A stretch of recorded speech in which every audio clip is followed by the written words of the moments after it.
And Riona பொறுத்த வரைக்கும் என்னன்னா, கதையை கேட்டுட்டு ஆன் செட்ஸ் ஒரு படத்துக்கு முன்னாடி ஒரு வாரத்துக்கு முன்னாடி ரிஹர்சல் வரும், ஒர்க் ஷாப் பண்றோம், நேரா ஷூட் போயிடலாம். அந்த கேரக்டர் கிடையாதுல்ல.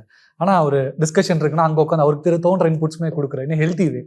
அந்த மாதிரி ஒரு கேரக்டர் தான் நான் பார்த்திருக்கேன். ஆனா ஜோ முன்னாடி இருந்தே ஒரு அசோசியேஷன் உங்களுக்கு இருந்திருக்கு இல்லையா? அப்ப இருந்து ரியோன் எப்படி உட்காந்துருந்தாரு படத்தோட டிஸ்கஷன்ஸ்ல, ஸ்டோரிஸ் டெவலப்மெண்ட்? அதான், அதாவது இது வந்து ரொம்ப ஏர்லியர்ல, ஐ மீன் ஏர்லி டேஸ்ல ரொம்ப சிம்பிளான ஒரு லைனா இருந்தபோது, இந்த படம் ஆகிறதுக்கு முன்னாடி இது ஒரு 4-5 டிஃப்ரெண்ட் வெர்ஷன்ஸ் எடுத்தது இந்த கதை. எல்லா வெர்ஷன்ஸுமே அவருக்கு தெரியும். இன்னைக்கு ஒரு வெர்ஷன் சொல்லிட்டு ஒரு வாரம் பொறுத்துட்டு வந்துட்டு, அண்ணா அந்த இதை மாத்திட்டேனா, அந்த இது இப்படி ஒரு வெர்ஷன் ஒன்று யோசிச்சிருக்கேன் அப்படின்னும் போது அப்போதுலேருந்தே டிஸ்கஷன்ல கூட இருந்தாரு. அண்ட் கொஸ்டினே மறந்துட்டோம் ப்ரோ. அசோசியேஷன் எப்படி இருந்ததுன்னு தானே கேட்குறீங்க? எப்படி இருந்துச்சு? அவரோட இன்புட்ஸ் என்னவா இருந்துச்சு ப்ரோ? அதுதான் ப்ரோ, அதான் இந்த கதைன்ட்டு இல்லை ப்ரோ, ஜென்ரலாகவே நான் ஒர்க் பண்ணுற எல்லா லைன்ஸுமே நான் ரியோனா கிட்ட டிஸ்கஸ் பண்ணுவேன்.